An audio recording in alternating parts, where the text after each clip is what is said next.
bonsoir à toutes et à tous.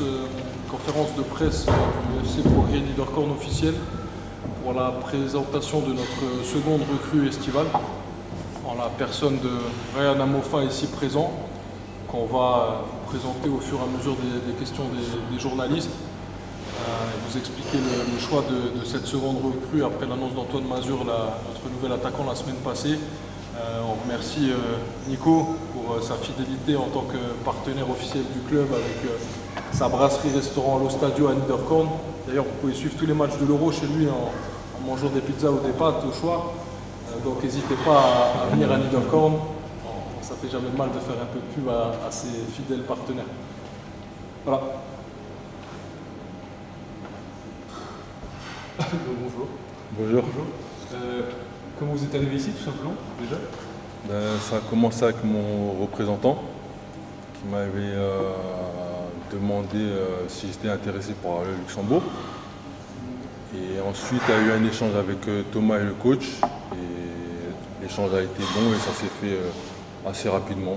J'ai eu un bon feeling et tout s'est bien passé. Le Luxembourg est de plus en plus une destination privilégiée pour pas mal de joueurs français, enfin, un peu de partout. Les Herbiers, c'est quand même très loin, ça vous a surpris quand il vous a dit est-ce que tu es intéressé? Ça a été tout de suite oui ou Mon ancien club, c'était à l'ASM Belfort. Les Herbiers, c'était avant. Ah, ok, d'accord. Donc l'ASM Belfort, c'est en Franche-Comté, c'était un peu plus proche. Donc ça allait. Et vous aviez déjà un peu entendu parler de ce championnat ou c'était vraiment une totale découverte? Oui. Vu que je viens de Strasbourg, on va dire le Luxembourg, ça a un côté comme l'Allemagne. Donc j'ai connu des joueurs qui sont passés par le Luxembourg. Donc on suit un peu le championnat. Donc c'est pas, on va dire, un championnat que je connais pas. Qu'est-ce que vous connaissez ici? Mehdi Kirch qui est au centre de formation. Kevin Sommer aussi. J'ai aussi eu Frédéric Marquez qui a joué avec moi à Strasbourg. Et voilà, c'est pour ça qu'on suit un peu le championnat. Kevin Sommer, donc si j'ai bien compris, avec qui vous ne jouerez pas cette saison? Normalement, non. Okay. Voilà, les accords sont en cours pour la partie transfert. Il a trouvé de son côté, lui, les arrangements nécessaires en termes de contrat avec la jeunesse d'Esch. Donc, on va lui laisser cette porte de sortie, étant donné qu'il postulera, en tout cas au démarrage de la saison, en tant que numéro 1 à la jeunesse, ce qui n'était pas forcément le cas chez nous. Et on respecte le fait logique qu'il ait envie de se garantir du temps de jeu l'an prochain. Ce qui aurait pu être le cas chez nous, mais ce qui aurait aussi pu ne pas l'être. Donc on fait l'effort, même à 15 juin, de libérer encore un joueur qui avait encore un an de contrat et qui était prêt à prolonger, parce que voilà, ça reste important de privilégier l'humain avant tout. Qu'est-ce qui vous a séduit dans ce projet-là? L'ambition du club, qui, on va dire, se cache pas. De jouer le haut tableau et les places européennes, c'est vraiment ça qui m'a donné envie, car le club ne se cache pas de ses ambitions, on va dire. Quand un club joue le haut, on va dire on doit se mettre au diapason, donc c'est ça qui m'a plu. Et vous savez pourquoi ils sont venus vous chercher? Je pense que par mon expérience, on va dire j'ai un peu voyagé. J'ai connu des clubs où on a joué le haut, où ça s'est bien passé, où des fois on a raté la montée. Et je pense que je vais apporter cette expérience-là à cette équipe-là. Ouais, parce que là, il y a les Herbiers et Belfort. Il y a eu quoi comme club avant? Strasbourg, donc? De Strasbourg, j'étais formé à Racing Club de Strasbourg. Racing, ouais. C'est ça. Ensuite, je suis parti en Suisse session. Et je suis retourné à Racing Club de Strasbourg où je suis resté 3 saisons avec une montée en nationale. Et je suis parti dans le sud de la France au football club de Hyères. Et j'ai fait 2 saisons à Jura Sud Foot. Ensuite les Herbiers pendant 2 saisons et l'année dernière à SM Belfort. Et là je suis au Progrès Niederkorn. Donc vous avez fait partie de cette épopée strasbourgeoise où on disait s'il ne monte pas cette année, c'est le club de mort. Puis l'année d'après, s'il ne monte pas, c'est encore mort, etc. C'est ça. C'est aux origines de la remontée du club. C'est ça. Ça forge un caractère, ça. C'est sûr. Après, mon histoire avec Strasbourg remonte depuis le centre, car quand je suis venu au club, au centre de formation, l'équipe première était en Ligue 1, et ensuite il y a eu le dépôt de bilan, et après le club est revenu, on voit qu'ils sont revenus en Ligue 1. Vous avez fait partie de ces joueurs qui ont joué devant 20 000 spectateurs en national. C'est ça. C'est ça. Quelque chose quand même assez particulier. C'est sûr, c'est particulier et c'est surtout une super expérience que j'oublierai jamais. Et Sion, vous avez joué en équipe première, quoi. Non, en fait, Sion, on va dire, ça a été une mauvaise expérience pour moi. Parce que je suis président Non, pas du tout. En fait, je suis arrivé au club. À l'époque, j'avais 18 ans. Et le club avait une affaire de transfert où il ne pouvait pas recruter de joueurs. Donc, j'ai pas pu jouer là-bas. Donc, c'est pour ça que je suis retourné au Racing Club de Strasbourg. C'était l'époque Mario Mouch Oui, c'est ça? il était en équipe première. D'accord, ok. Et vous auriez dû jouer avec lui, parce que lui aussi... J'étais plutôt en réserve. D'accord, ok. C'était tout là-bas. Ouais, c'était en 2010, 2018. Ouais, c'est ça. Et vous avez pris des renseignements par vos contacts luxembourgeois, Mehdi Kirch, Kevin Zomer, etc. Non, pas vraiment, parce que ça fait très longtemps que je ne les ai pas parlé.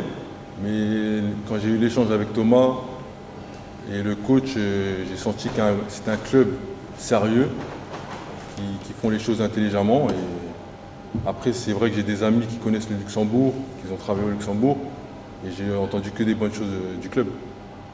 Vous avez joué aussi avec Clément Couturier aux Herbines ou il était parti avant vous? Il était parti. Il était parti. Il était parti.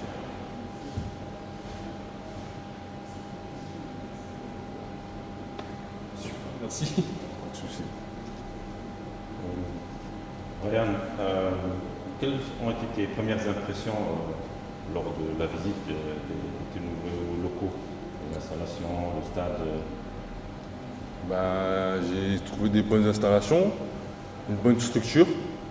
Et je pense que le club a mis toutes les dispositions pour que les joueurs soient performants et être performants sur le terrain.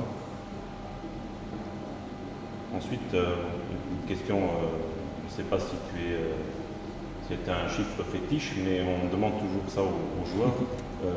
La raison du choix du numéro 12, y a-t-il une raison particulière ou c'est le hasard C'est un peu des deux. En fait, quand j'ai commencé avec les seniors, on va dire, quand je suis retourné à Strasbourg, on va dire que le coach m'avait demandé des numéros d'équipement.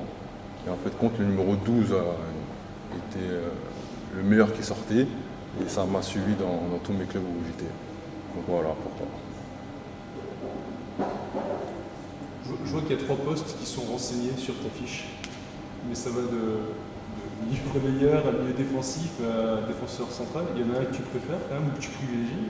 Non, on va dire ça dépend du club où je suis et du coach. On va dire il y a certains coachs préféreront que je joue défenseur, milieu, ça tout dépend. Tout dépend. En tout cas, nous, on a recruté à la base pour jouer au milieu de terrain. Être ce milieu relayeur ou milieu défensif, comme l'a dit Brian, le choix du coach, parce que c'est lui qui fera le choix final de la position dans laquelle il est meilleur pour l'équipe. Mais on voulait renforcer ce milieu de terrain qui est déjà performant avec Irvin Natic qui pousse beaucoup, avec un Ben Fogel qui est revenu en forme. On voulait ramener un profil un petit peu différent et on a déjà convenu de tous ces accords-là assez tôt en deuxième partie de saison avec Brian. Parce qu'avec le nouveau staff et la commission technique, on était convaincus qu'il nous fallait un joueur athlétique supplémentaire, capable de faire du box-to-box, de gagner des duels aériens, de ramener de l'impact, tout en gardant une haute qualité technique. On va diffuser de nouveau une vidéo de quelques-uns de ses meilleurs moments des dernières saisons ce soir sur nos réseaux. Comme ça, tout le monde pourra découvrir les raisons pour lesquelles on a fait le choix de Brian.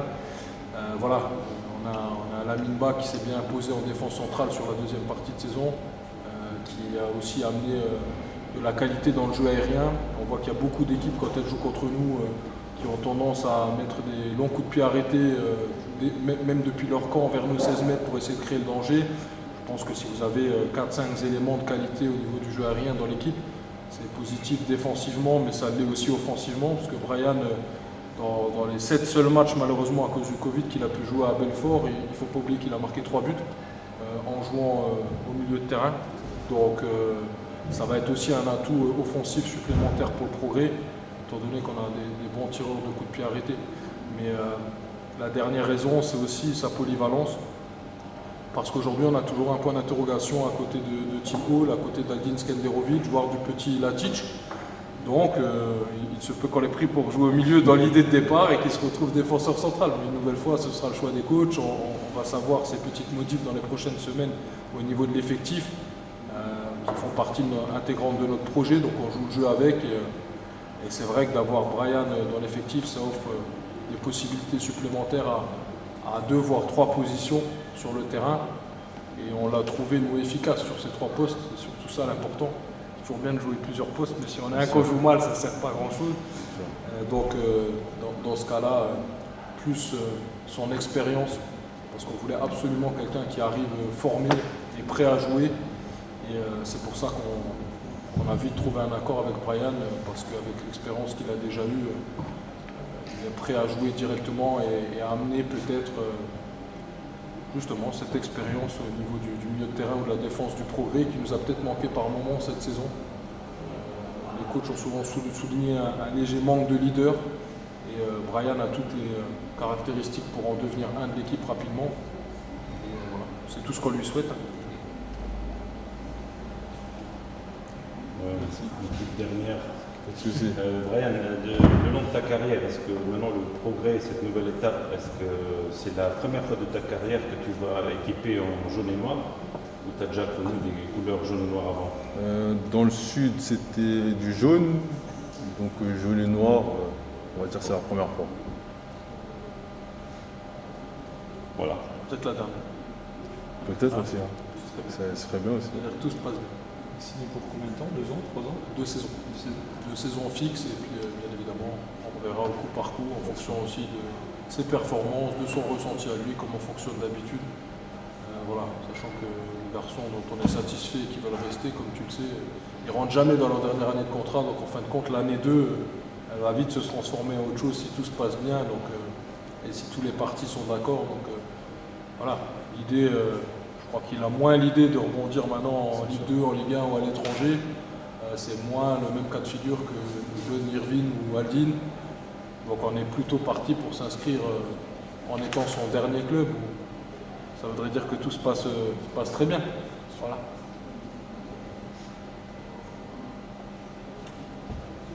Merci. Souci. Merci à toutes et à tous. Une bonne soirée et puis à bientôt.